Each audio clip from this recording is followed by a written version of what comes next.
Are you also tired of one-size-fits-all weight loss plans? Meet Noom, the personalized solution that meets you where you are. Noom is able to understand your unique needs, from dietary restrictions to medical concerns. Unlike restrictive programs, Noom embraces your lifestyle and choices. Discover a sustainable approach to weight loss, tailored just for you. Honestly, Noom felt like it was made for me. It's not just about what I eat, it's about understanding why. With Noom, I've learned so much about myself and built healthier habits that stick. It's all about progress, not perfection. Say goodbye to restrictive diets and experience the Noom app for yourself with personalized lessons and expert coaching. Noom's psychology and biology-based approach has helped over 5.2 million people achieve their goals. Stay focused on what's important to you with Noom's psychology and biology-based approach. Sign up for your trial today at Noom.com. That's Noom.com. And check out Noom's first ever cookbook, The Noom Kitchen, for 100 healthy and delicious recipes to promote better living. Available to buy now wherever books are sold. You love podcasts, the stories, the laughs, the unexpected turns. But when this episode ends, the silence starts. Not anymore. Audiobooks.com turns that silence into your next great adventure. With over 450,000 titles, from bestsellers to hidden gems, your love for listening just found its new best friend. And because you already know the joy of audio, we're giving you 3 free audiobooks to start your journey. Imagine your favorite podcast, now with unlimited episodes. That's audiobooks.com. Keep the story going. Sign up for your free trial at audiobooks.com/podcastfree today. Because for podcast lovers like you, the end of an episode is just the beginning. That's audiobooks.com/podcastfree.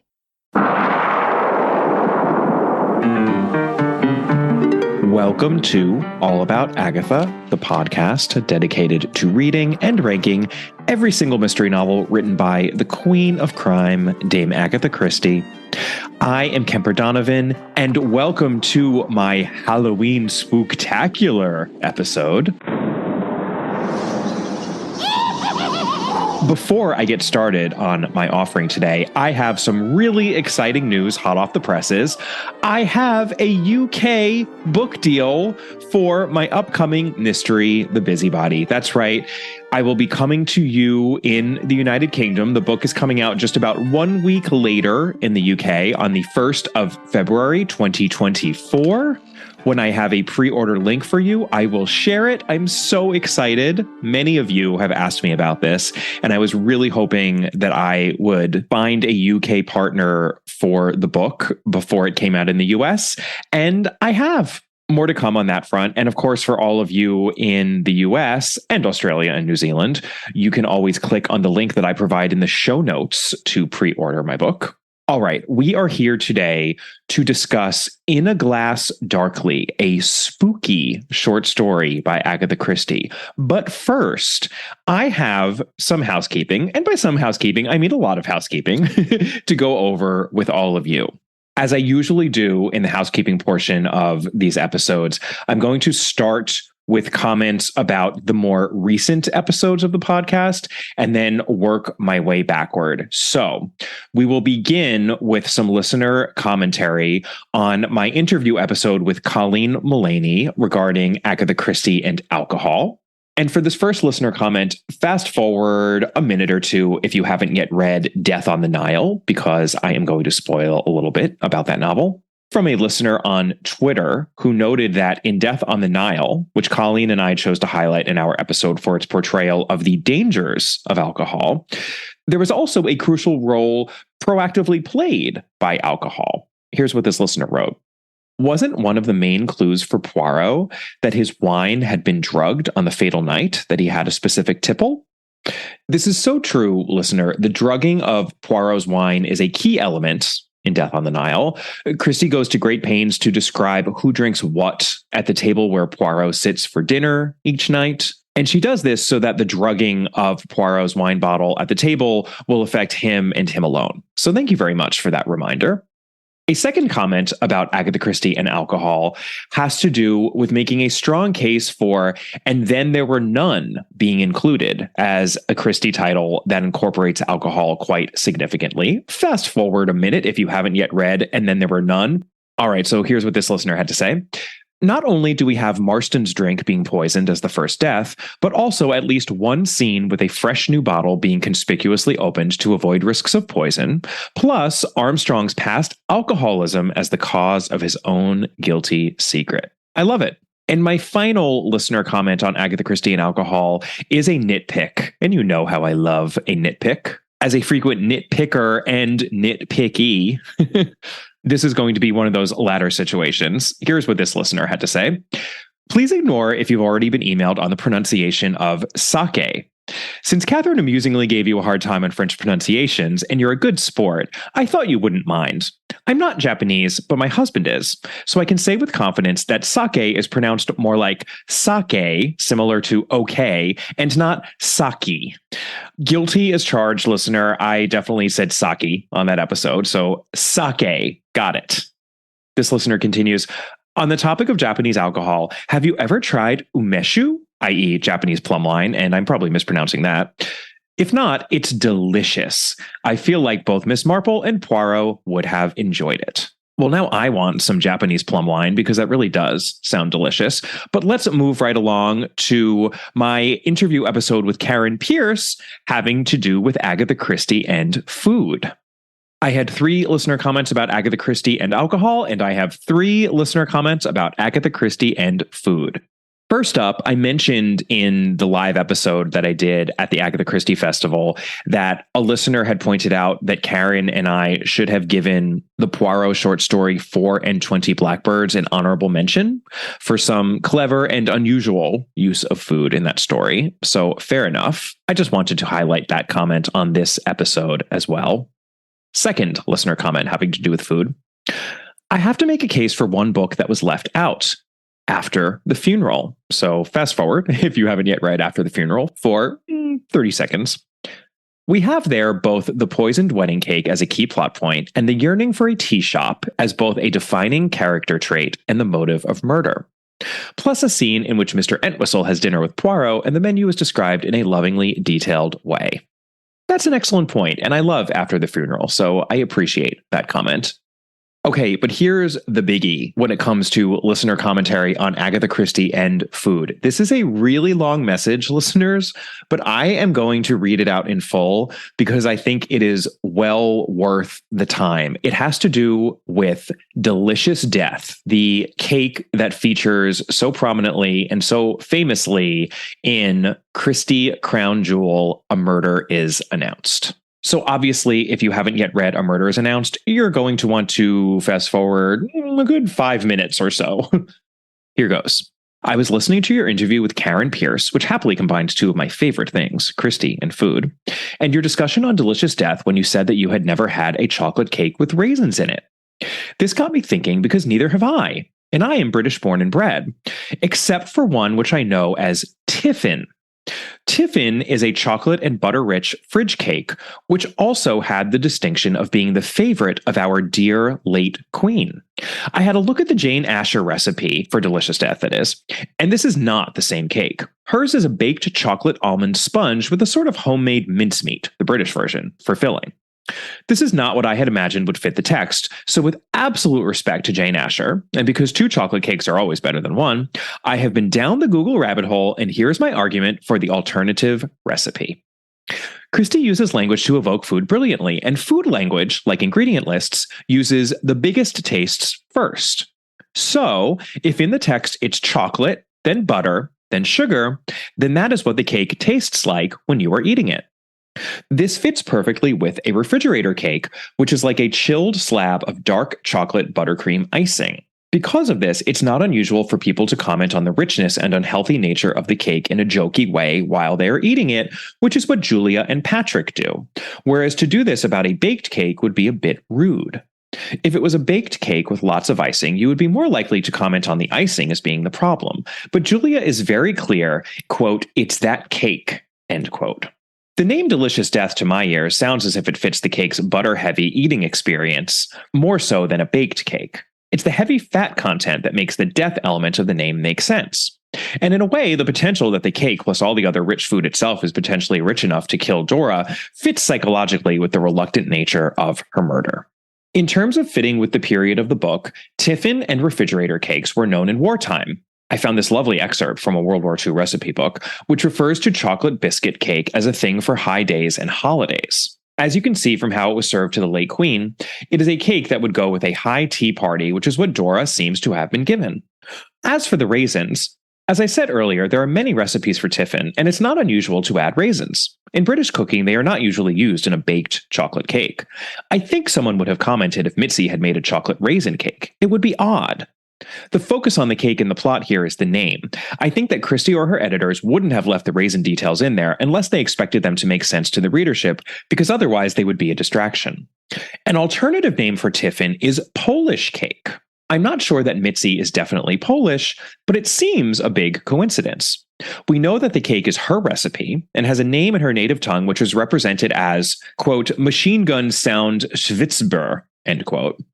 Another Google search reveals Block Czekoladowy is the Polish name for this cake. Close-ish to the rendering above? Difficult to tell, really. You can read more about Block Czekoladowy here. This listener provides a URL. It has a cultural association with post-World War II, which fits with the period of the book.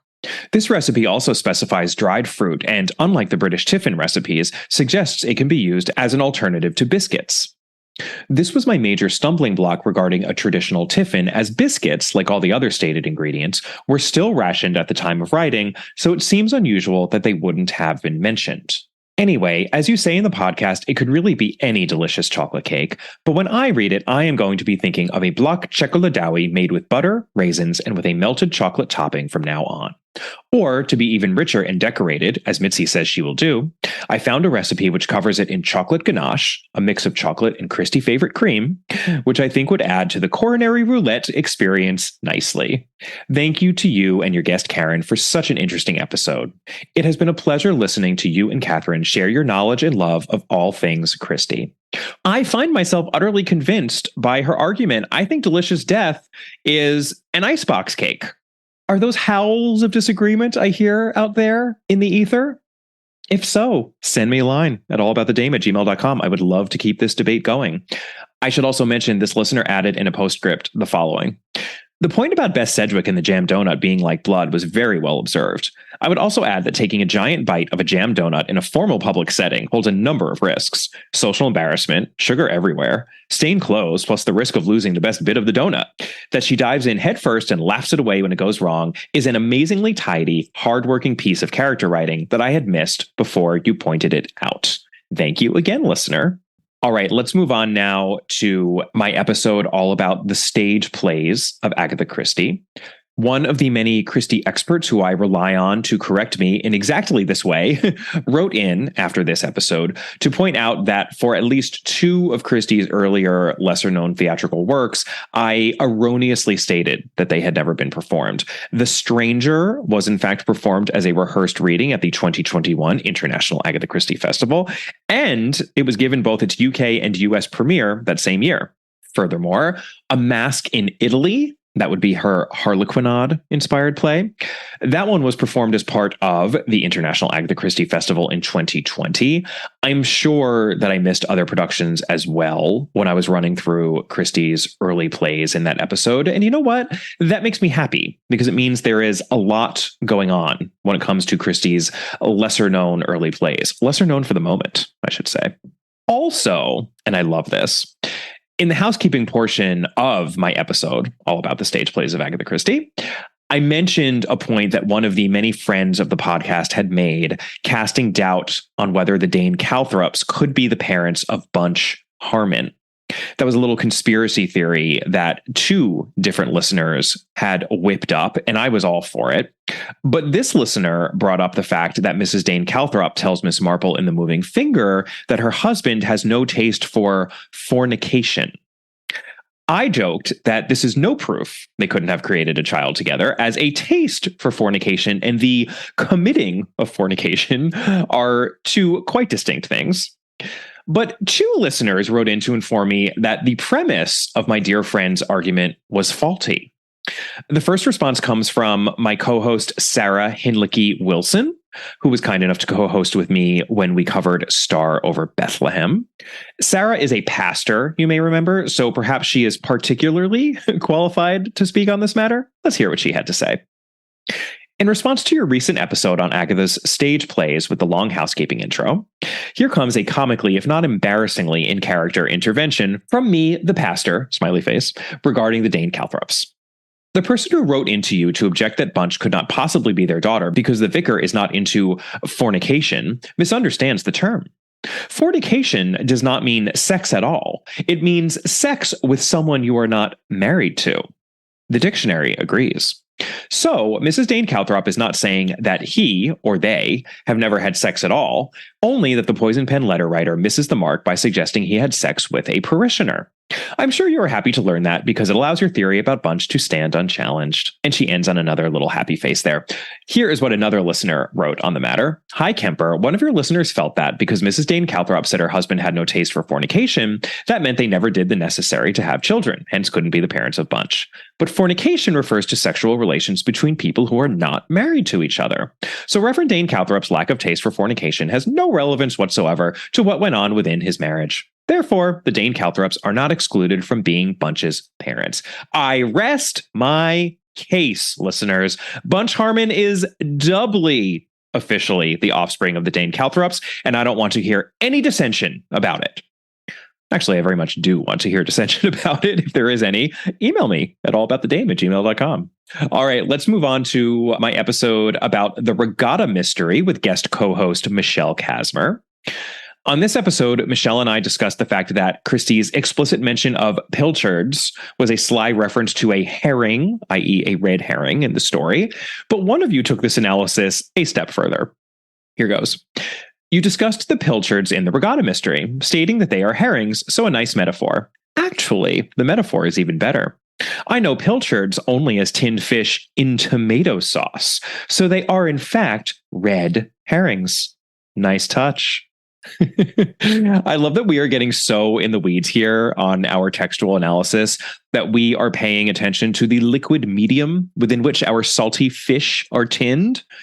Keep these sorts of messages coming, listeners. They make me so very happy. All right, we are now going to go way back in time to when my beloved and forever missed co-host Catherine Brobeck and I were discussing the Partners in Crime short story collection. That would be Tommy and Tuppence. Here's what one of you had to say in reaction to a little continuity conundrum that Catherine and I had identified by the time we finished the series.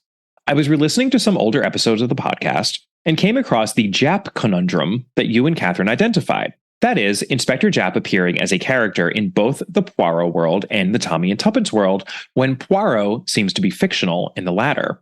And I believe that Inspector Japp appears in The Secret Adversary, and then quite famously, Tommy and Tuppence engage in a Poirot-style adventure at the end of the Partners in Crime collection and reference Poirot as a detective who they have read.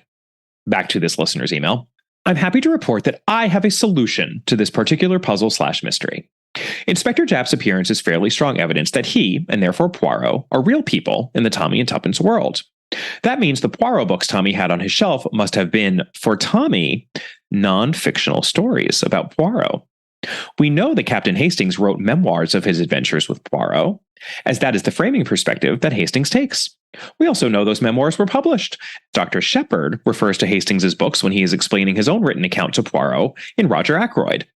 Therefore, the deduction is that Tommy had some of Hastings' non-fiction memoirs lined up on his shelf, next to, I assume fictional, Sherlock and Father Brown.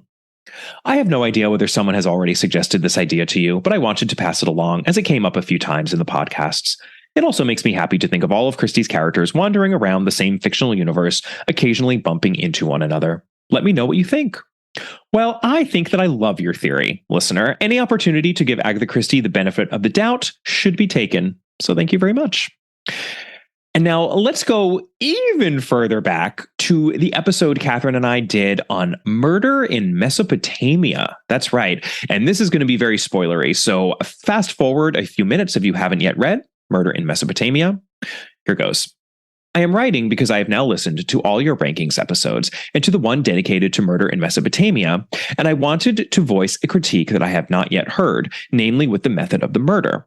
While I agree, and you made me laugh when I listened to the discussion, that the whole affair with the mask out of the window is cartoonish, my dissatisfaction is with the fact that I think this is a rare case where Christie didn't outright cheat, but deceived the reader, as in no other book. When describing a window as barred, it seems like a big omission to mention that these bars are actually quite wide, as in most barred windows one could not put the head through as needed here. It seems pedantic, but given her attention for visual clues, see Poirot's Christmas, this deception is unlike her best plot mechanics. It feels almost unfair to describe this as a locked room mystery. These kinds of details are those that an author like Carr, say in the Judas window, would not have omitted, but if mentioned would have clearly made the puzzle in Murder in Mesopotamia much different. Searching the internet, I wanted to point to the excellent analysis of the Puzzle Doctor here. This is a blogger who does indeed run an excellent blog about all things mystery, who concisely sums up my own concerns and the reasons why I think you may have been too generous, as I think the closest Christie got to cheating should have been further acknowledged. That is really interesting, listener, and I appreciate where you're coming from. I don't know if I'm totally convinced because I'm not sure that describing windows as barred and then subsequently in the course of the solution clarifying that it was possible to thrust one's head through the bars is a disqualifying omission. If it had been possible to wiggle one's entire body through the bars, that would be ridiculous. But maybe it's just that I have such a larger issue with the whole not recognizing your husband thing in that novel, and I just haven't given it enough thought. I'd be curious to hear from others whether they feel the same about this seeming flaw. Write to me. Let me know. All right, now we have just one more listener comment. And I'm telling you that because this too is a long one, but I'm going to read it out in full because it was so charming. And this has to do with Murder on the Orient Express, specifically one of the film adaptations for this novel that I don't talk about nearly enough, for which this listener takes me to task. Here's his email. Dear Kemper, I know that back when you did your special 2-part Murder on the Orient Express episodes, that you and Catherine were not too favorable toward Albert Finney's performance in the 1974 Sidney Lumet film. So today I am writing in defense of Finney. I do agree that David Suchet is Hercule Poirot, and I love his portrayal of the Belgian sleuth. But one thing to keep in mind is for some Poirot and Christie fans like myself, there was a time his work did not exist, and we were exposed to Albert Finney and Peter Ustinov first. I enjoy both of their versions of Poirot for different reasons. Albert Finney had a few things he had to work through portraying Poirot. He was in his late 30s, I believe, and didn't really have the stoutness of Poirot. Finney had quite a bit of padding put on him.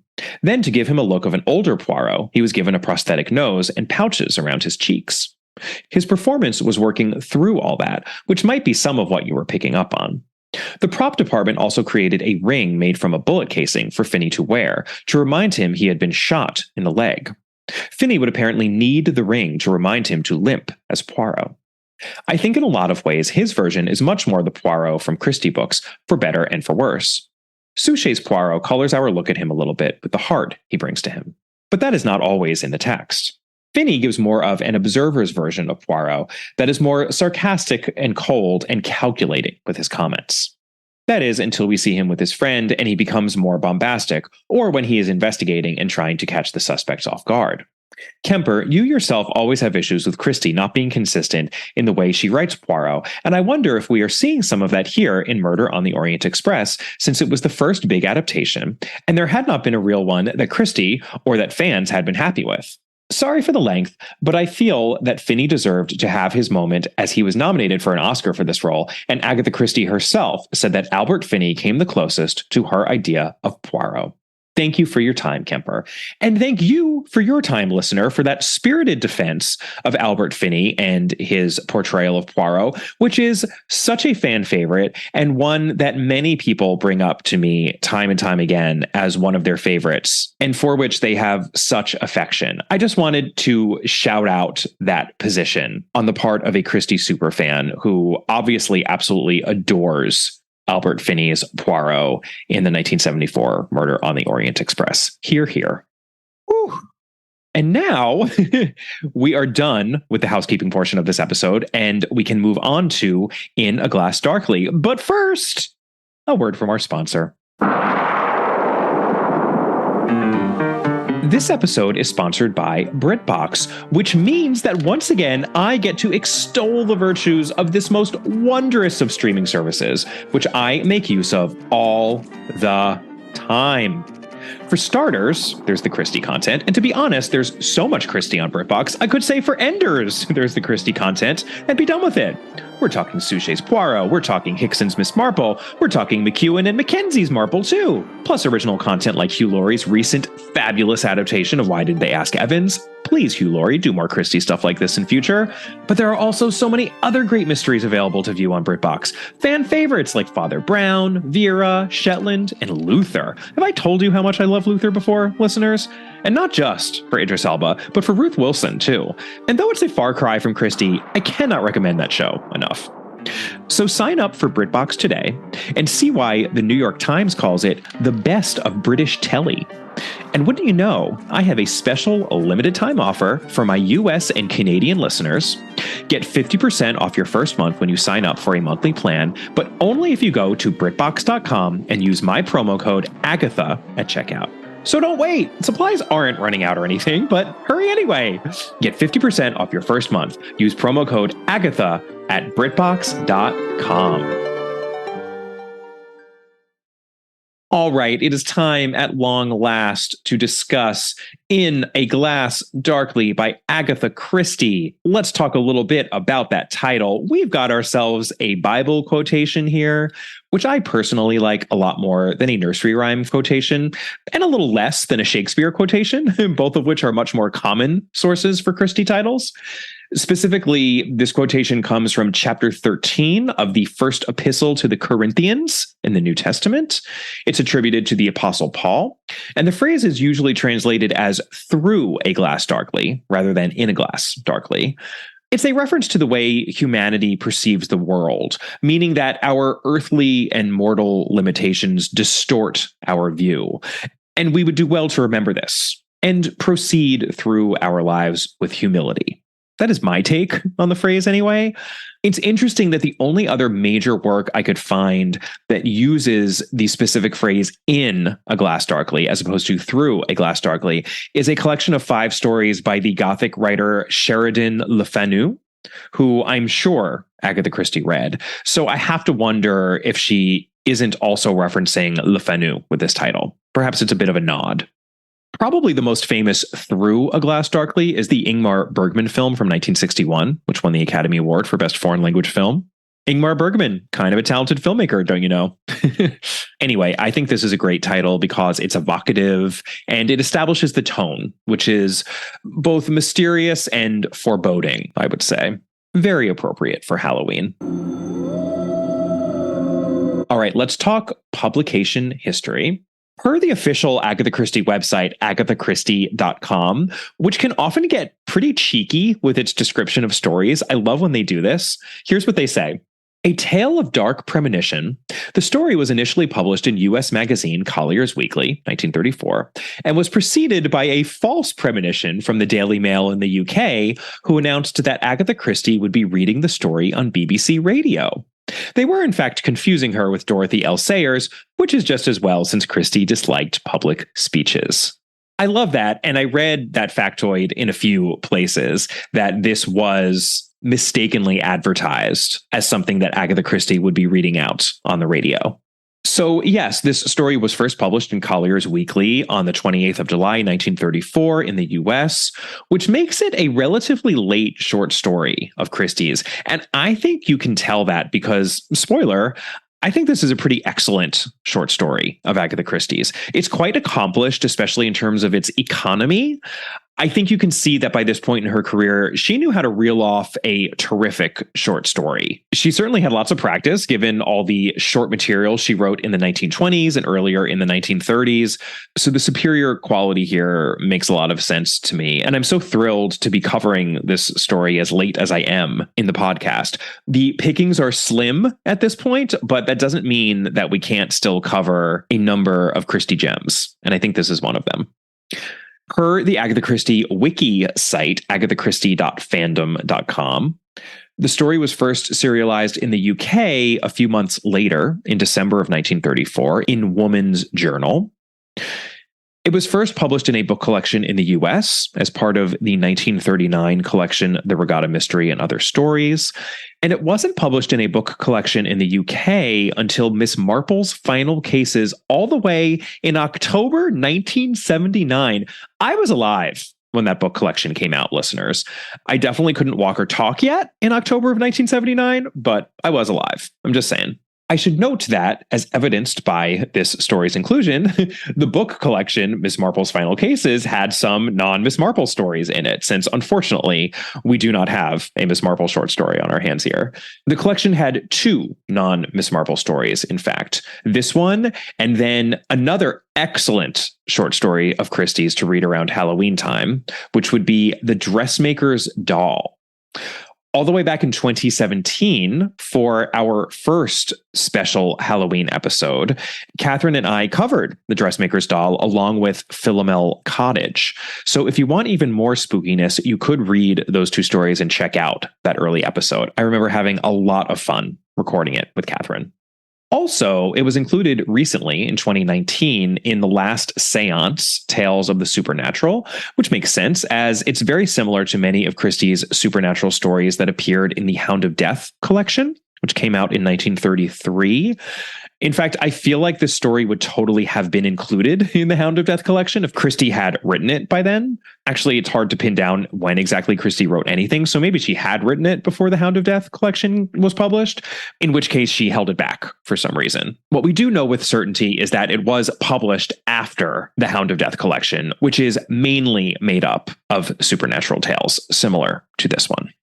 Also, and this is my final note on publication history, I actually read this story in another book collection. That collection is titled The Agatha Christie Hour. That's right. There was a book collection put out of all the episodes adapted for that early 80s program, which I will, of course, be speaking about later in the episode, since this story was adapted as part of that program.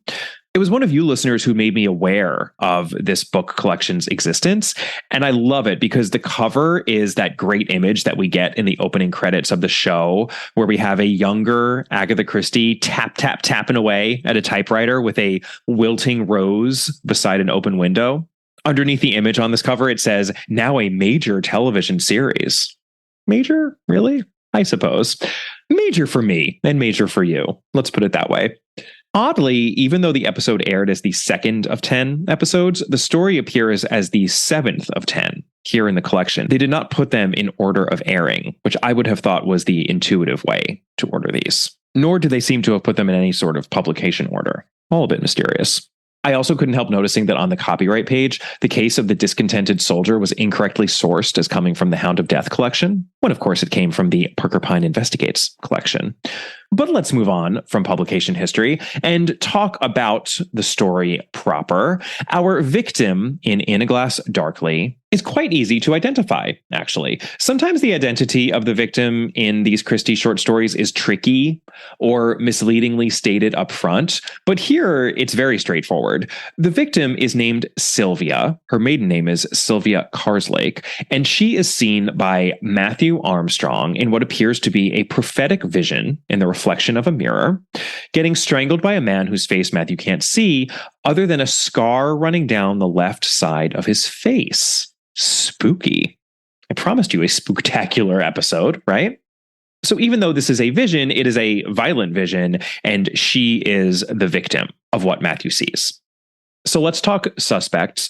Similar to the situation in 450 from Paddington, where Mrs. McGillicuddy sees a man strangling a woman. We don't know who this man is, but we do know it's a man. That is not a spoiler in case you haven't yet read 450 from Paddington, because we find that out at the very beginning of the novel. Unlike in 450 from Paddington, we have the additional bit of information that this man has a scar on his face, which means we only have one real suspect in this story, or so it seems. And that would be Charles Crawley, a man who just so happens to be engaged to Sylvia Carslake.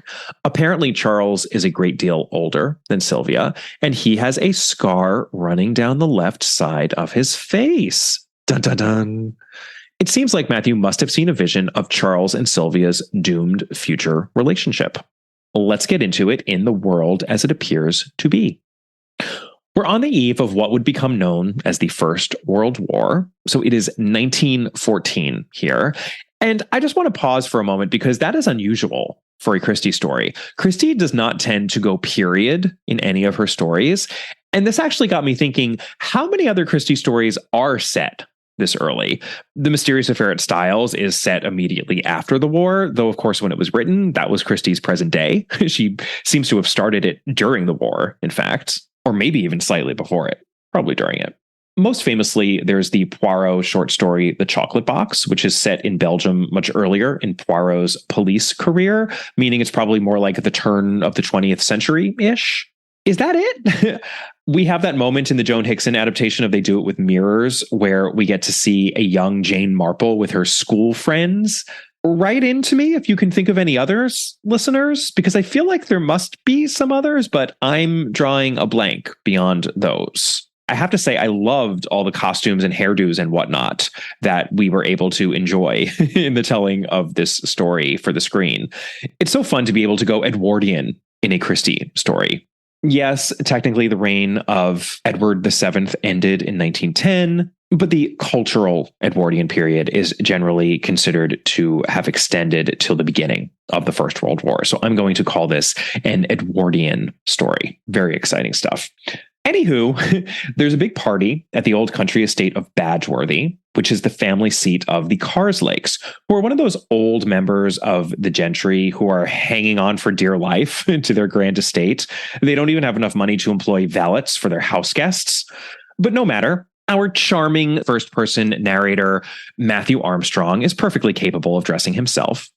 Matthew is the best friend of Neil Carslake, the oldest son of the Carslake family, who has a younger brother, Alan, and a younger sister, Sylvia. The reason for this big party is that Sylvia has just gotten engaged to Charles Crawley, who Matthew hears is a thoroughly decent chap and quite reasonably well off, even if he is rather older than Sylvia. This, of course, is the state of affairs before Matthew stands in front of the glass in his room doing his tie for the party. And I'm just going to read out what happens next from the text because it's told so well and so economically, like everything else in this story. Here is what Christie writes. Well, I just got to the stage of tying my tie. I was standing in front of the glass. I could see my own face and shoulders, and behind them the wall of the room, a plain stretch of wall just broken in the middle by a door. And just as I had finally settled my tie, I noticed that the door was opening. I don't know why I didn't turn round. I think that would have been the natural thing to do. Anyway, I didn't. I just watched the door swing slowly open, and as it swung, I saw into the room beyond. It was a bedroom, a larger room than mine, with 2 bedsteads in it, and suddenly I caught my breath. For at the foot of one of those beds was a girl, and round her neck were a pair of man's hands, and the man was slowly forcing her backwards and squeezing her throat as he did so that the girl was being slowly suffocated. There wasn't the least possibility of a mistake. What I saw was perfectly clear. What was being done was murder. I could see the girl's face clearly, her vivid golden hair, the agonized terror of her beautiful face, slowly suffusing with blood. Of the man, I could only see his back, his hands, and a scar that ran down the left side of his face towards his neck. It's taken some time to tell, but in reality only a moment or two passed while I stared, dumbfounded. Then I wheeled round to the rescue. And on the wall behind me, the wall reflected in the glass, there was only a large Victorian mahogany wardrobe. No open door, no scene of violence. I swung back to the mirror. The mirror reflected only the wardrobe. Just for kicks, let's compare that to the scene at the beginning of 450 from Paddington. This would be what Mrs. McGillicuddy saw! Exclamation point. Standing with his back to the window and to her was a man. His hands were round the throat of a woman who faced him, and he was slowly, remorselessly strangling her. Her eyes were starting from their sockets. Her face was purple and congested. As Mrs. McGillicuddy watched, fascinated, the end came. The body went limp and crumpled in the man's hands. Not totally dissimilar, and both very well drawn, I think. Naturally, Matthew is totally freaked out by this, about as freaked out as Mrs. McGillicuddy was. Neil comes in as he's trying to move the wardrobe, and even though it turns out there is a door behind the wardrobe, the woman occupying the room at that moment doesn't at all match the description of the woman Matthew saw. So he shakes the whole thing off until he goes down to the party and is introduced to Sylvia, Neil's sister, the focal point of this engagement party. And wouldn't you know, she is the girl in his vision. And her fiancé, Charles Crawley, has, quote, a scar down the left side of his face, end quote. Matthew is beside himself. Should he tell Sylvia, who he feels is in danger? He also happens to have fallen in love with Sylvia at first sight, thereby complicating the calculus of this decision. But in the end, he does tell her. And a week later, he hears that Sylvia has broken off her engagement with Charles Crawley. Then the war happens, and even though Matthew sees Sylvia from time to time, he doesn't feel right about courting her openly. Or as he puts it in his Pukka Sahib / Mensch-like way, I felt somehow that it wouldn't be playing the game. But then Neil Karslake is killed, and he and Sylvia naturally grow closer.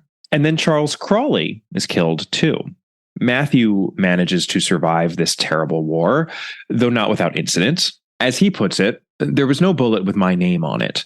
One nearly got me below the right ear and was deflected by a cigarette case in my pocket, but I came through unscathed.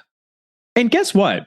It turns out Sylvia Karslake is just as much in love with Matthew Armstrong as he is in love with her. The reason she broke off her engagement with Charles Crawley wasn't Matthew's warning about his vision. It was because Sylvia had fallen for Matthew, just as he had fallen for her. And these lovers unite in wedded bliss. The end. Or is it? All right, let's move on to a bridge o' clues to guide us into the world as it actually is. What is actually happening here in this story? We are in an Agatha Christie story after all, so clearly this supernatural vision of Matthew Armstrong's is going to have to be debunked. Yes? We shall see. Clue number 1. And before I say what clue number 1 is, if you haven't yet read After the Funeral, fast forward a few minutes. So clue number 1 has to do with mirror images. This is something that Christie would use to such brilliant effect nearly 20 years later in After the Funeral. But when we look in a mirror, what's left is right and what's right is left. And the deduction here is such a good deduction because it's so simple. I love the simplicity, the obviousness of this deduction. So classic Christie. When Matthew tells us that the man he saw in the glass's reflection had a scar on the left side of his face, if this vision is to be believed, that means that in actual life, the man must have had a scar on the right side of his face, which in turn means that Charles Crawley cannot have been the man Matthew saw. Clue number 2. So is there anyone else in this story who has a scar on the right side of their face? This is another extremely clever deduction of Christie's because Matthew mentions his war wound, but he mentions it so casually and so briefly and in immediate opposition to the deaths of Neil Karslake and Charles Crawley that it's extremely easy to dismiss this wound. But a bullet did hit him, quote, below the right ear, end quote. That is on the right side of his face. Clue number 3, again, mirror images, but in an even more basic way than right becoming left and left becoming right. Because like many Christies, this mystery boils down to such a brilliantly simple solution. When you are a man and you're looking in a mirror and you see another man in that mirror, who generally is that man? The deduction is the man in the mirror is you, of course. You see yourself in the mirror. When Matthew Armstrong saw a man in this seemingly magic glass, could he have been looking at himself? We shall find out in the world as it actually is. And this is so great because in so many stories, including more than a few of Christie's, a successful pairing is used to conclude the story, whereas here, the wedding of Matthew and Sylvia is only just the beginning. As the years go by, Matthew becomes more and more jealous and possessive of Sylvia, and little by little, Sylvia draws away from Matthew. As he puts it, she withdrew her secret mind from me. It's a very eloquent way of putting it. And I couldn't help thinking about Agatha vis-a-vis Archie as they drifted apart in the 1920s. Withdrawing her secret mind from him, I think, is exactly what happened. And it's what seemingly would never happen vis-a-vis Max Mallowan. So given this distance, when the handsome, witty Derek Wainwright enters their lives, it's only a matter of time before Matthew accuses Sylvia outright of infidelity. This is extremely insulting, and Sylvia leaves, quite understandably, writing in a note that she is leaving him for good. She's going down to her family's place, to Badgeworthy, for a day or two, and after that, she's, quote, going to the one person who loved her and needed her, end quote. It's less understandable to me why Sylvia had to be cryptic about where exactly she was going and who she was seeing, but we will get there. So Matthew follows Sylvia to Badgeworthy, and he bursts into the room where she's dressing for dinner, and he says, "No one but me shall ever have you. No one." And then, and I will continue to quote from the text here, "I caught her throat in my hands and gripped it and bent her backwards," end quote. And that is when Matthew sees the reflection of the two of them in the mirror in the room. Sylvia is choking in the midst of being strangled by him. And there's that scar of his below his right ear where the bullet grazed him during the war. Except, of course, it's on the left side of his face in the mirror. And it is at this point, dear listeners, that this story became very much stuck in its time for me in terms of its depiction of domestic relations and the resolution or lack thereof of violence in a domestic setting. Fast forward a minute or two if you haven't yet read Taken at the Flood, which Christie published 14 years later in 1948. But that novel also ends with our heroine being strangled nearly to death by our would-be hero, who with Poirot's help comes to his senses in time, and the two live happily ever after. And I'm dismayed to have to tell you that the same thing happens here. Matthew's realization that he is the man in the mirror is just the revelation he needs, apparently. Let's hear it directly from him, shall we?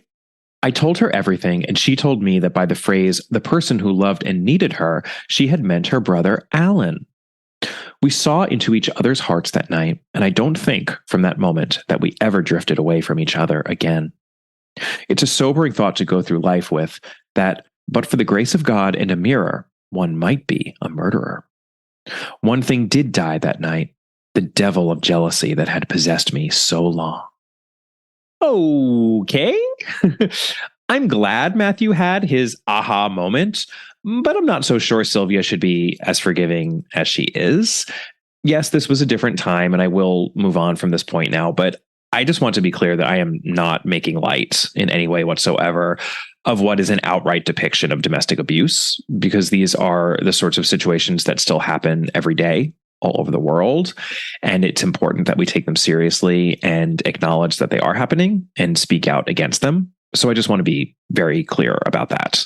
Sometimes there's confusion when I use the phrase "stuck in its time." I am not suggesting that domestic violence or abuse of this kind does not happen anymore or is stuck in one specific time period. Unfortunately, it is as prevalent now as it was then. What I am commenting on are the depictions of this abuse in the text, and whether or not those depictions, those portrayals, feel out of step with my snapshot modern sensibility that I am bringing to this discussion as a reader in one place and one time, with my own skewed individual perspective.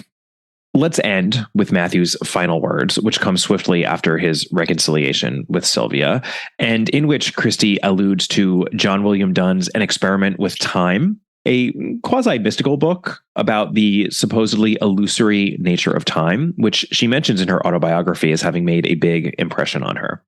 Here are the final lines of the story.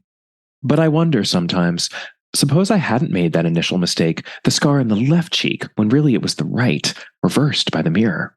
Should I have been so sure the man was Charles Crawley?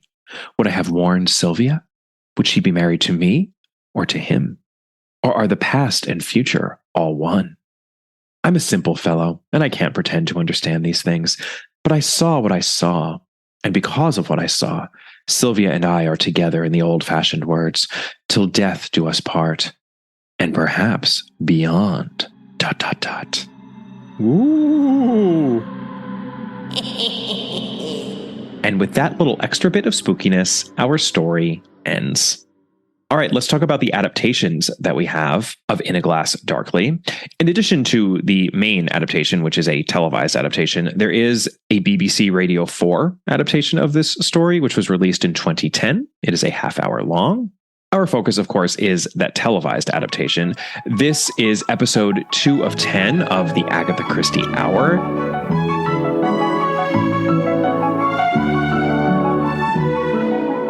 It aired on September 14th, 1982. Between regular and Patreon episodes, Catherine and I have now covered all but one of the 10 Agatha Christie Hour episodes. The only one remaining after this one is The Fourth Man, which is another spooky short story of Christie's that was collected in The Hound of Death. I don't love every single adaptation within the Agatha Christie Hour, but I really enjoyed this one. I thought it was quite good. I think it's one of the better ones. I'll be honest, I read this short story a while ago, like several weeks or maybe even a month or two ago, once I knew that I was going to do it for the podcast's Halloween episode. And then a few days ago, I watched this adaptation. And when I did, I was convinced that they had done all sorts of padding and extrapolation to fill out the hour, because it does run for an hour, or it would with commercial breaks. But when I went back and read the text again, I saw that nearly everything in the adaptation is, in fact, in the text, despite the fact that this is on the shorter side of Christie's short stories. She just has this, I'll go ahead and call it an uncanny ability to tell a story and to tell it well in surprisingly few words. And I think this story is a superlative example of that. There definitely are a few aspects of this story that get teased out in the adaptation. The war sequence, very much so. It's just mentioned in Christie's text, but they make a lot of the war here. And we see it play out on the screen, even if those scenes of the war are extremely dark. A little bit like the final season of Game of Thrones. I never even watched Game of Thrones, but it's so seeped into the cultural zeitgeist that I know that it got really dark toward the end, and people were very annoyed by how dark or non-existent the lighting was. And I felt the same about the war sequences here. In the episode, Derek Wainwright is training to be a psychiatrist, which gives him more relevance and airtime. He is not training to be a psychiatrist in Christie's text. And then there were two major elements that they added, both of which I thought were significant and both of which were well done. The first has to do with Brother Alan's homosexuality. In the text, it's never explained why Sylvia needs to go to Alan when she's leaving Matthew. And even though it's admirably understated in the episode, it's pretty clear, or at least it was to me, that Alan is gay and struggling with his sexuality. He writes her a letter and Sylvia burns that letter before she will let Matthew read it. He, of course, thinks it's a love letter from Derek Wainwright, but it makes sense that she would do this if the letter is from her brother and he's talking about something as personal and verboten in the early 20th century as his attraction to / feelings for other men. I thought this was very well handled, especially given the fact that this episode aired in 1982. So that was one change I really appreciated. And then second, Matthew's jealousy and possessiveness is very much tied to his overall mental health struggles, which are a direct result of his experiences in the war. And this, too, makes a lot of sense. And I think you could even argue that Christie alludes to a certain shell shock / PTSD effect in the text.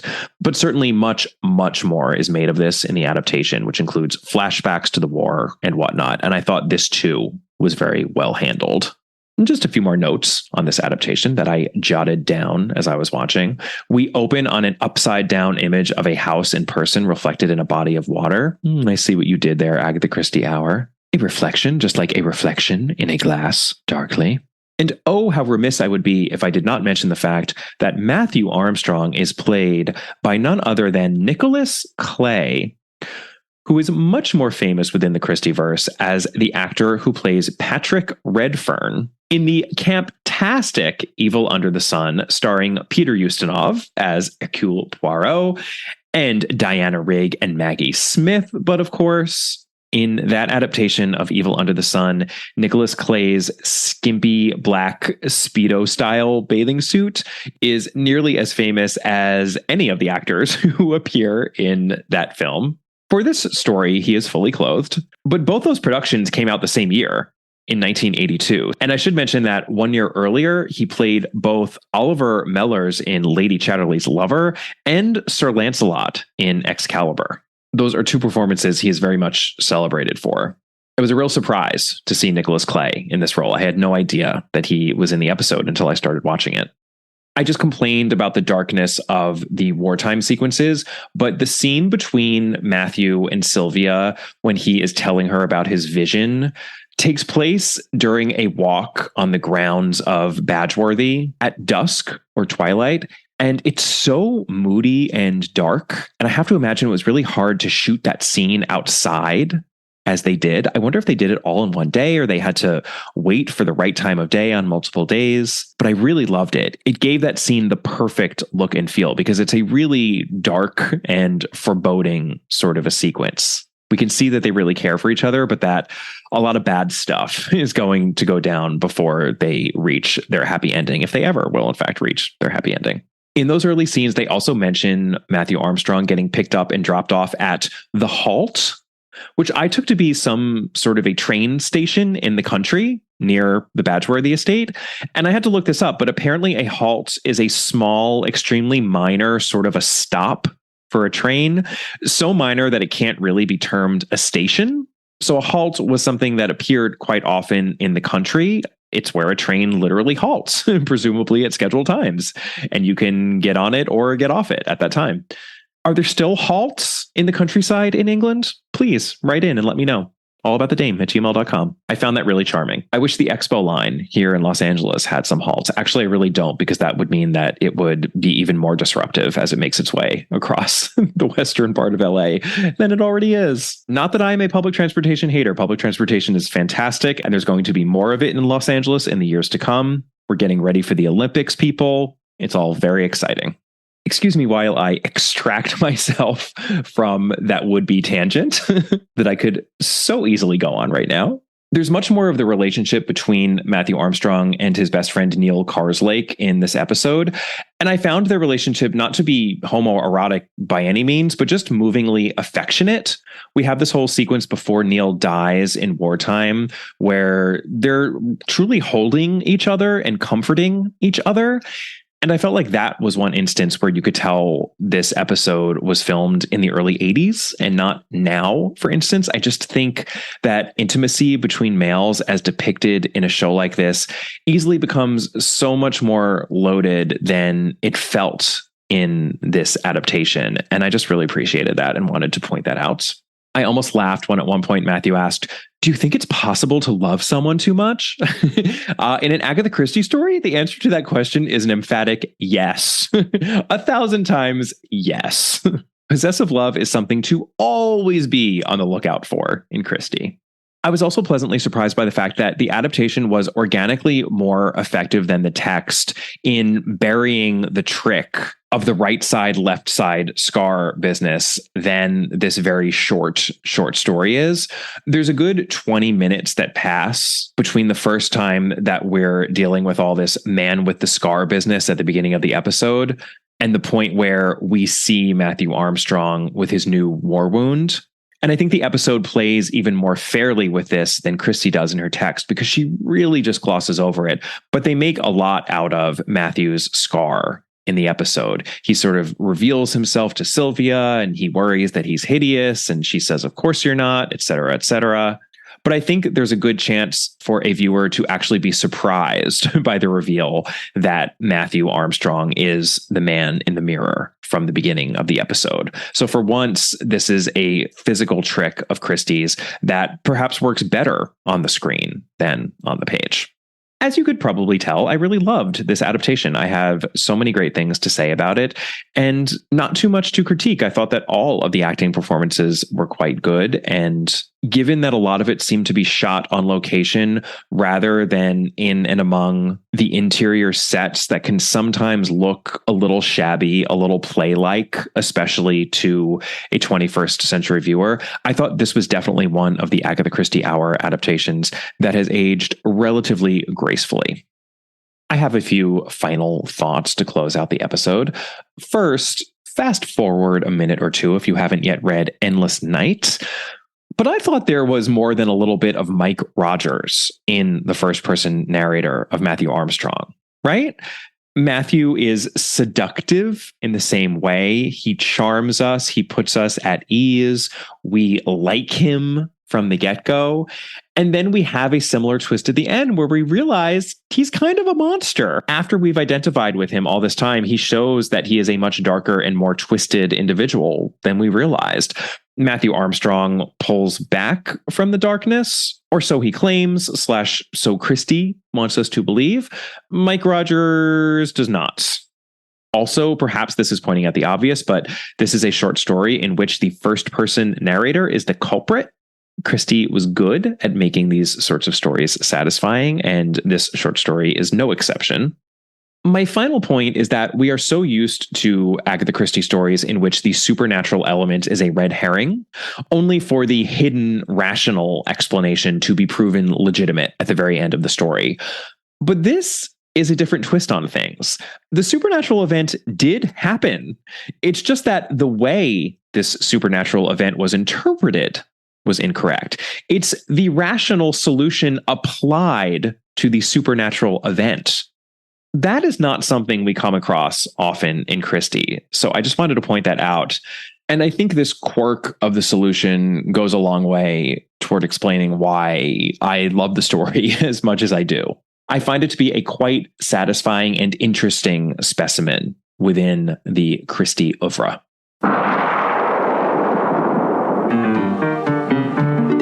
Well, that is In a Glass Darkly by Agatha Christie. I hope you enjoyed my spooktacular Halloween episode. Stay safe out there for Halloween this year, wherever you are. For my next episode, I am going to be interviewing a booktuber. And it's okay if you have no idea what a booktuber is, because all will be explained on the episode. But I was fortunate enough to sit down with an avid reader of mystery and Christie and non-mystery, of just books in general, who has her own YouTube channel devoted to reviewing and discussing books, and who I have followed for a long time now.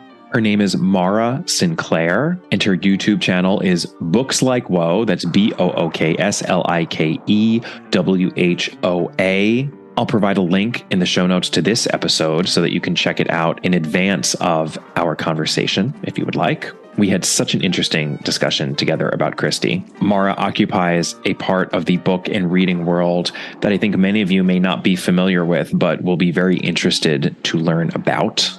I know I was. So that's my next episode. And until then, you can always check out the podcast's Patreon page, www.patreon.com/allaboutagatha, or just click the link in the notes to this episode. For November, I will be discussing Love from a Stranger, the 1937 feature film starring Basil Rathbone, and a young, wait for it, Joan Hickson. If you want to see Joan Hickson from 1937, then watch Love from a Stranger. It's available for free on YouTube, and head on over to my Patreon site, which is not for free. It is $5 a month, but I have lots of great bonus content and commentary over there for anyone who is interested. As I mentioned at the top of the episode, if you would like to pre-order my debut mystery novel, The Busybody, which is coming out at the end of January in the US and at the beginning of February in the UK, and at the same time in Australia and New Zealand, I hope that I can add even more territories in the weeks and months to come. If you would like to pre-order for the US or for Australia and New Zealand, I have provided 2 separate links in the notes to this episode. And as soon as I get a pre-order link for the UK, I will include that in future episodes. The podcast is on Twitter at All About the Dame and on Instagram at All About Agatha. And as always, please give the show a rating and or a review wherever you are listening to it right now. It really helps me out, helps other people find the show, helps expand the Agatha Christie loving community. So that's very much appreciated. And I'll see you next time. Happy Halloween. Bye.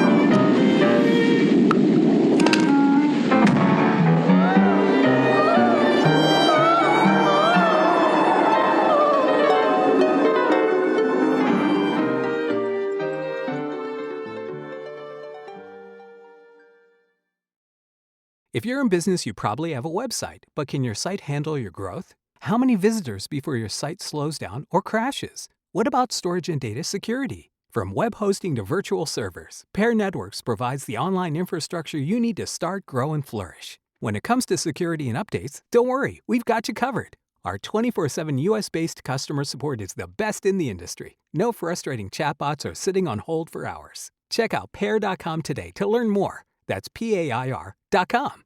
Ever tried reading while jogging, cooking, or even juggling flaming torches? Yeah, it doesn't end well. But with audiobooks.com, you can conquer books without the circus act. Dive into over 450,000 titles, including more than 10,000 free ones. Get hooked on a bestseller, find your next obsession, or finally read that classic you've been avoiding since high school. And here's the inside scoop. Sign up today for a free 30-day trial and snag your first 3 audiobooks on the house. Sign up for your free trial at audiobooks.com/podcastfree today. That's audiobooks.com/podcastfree.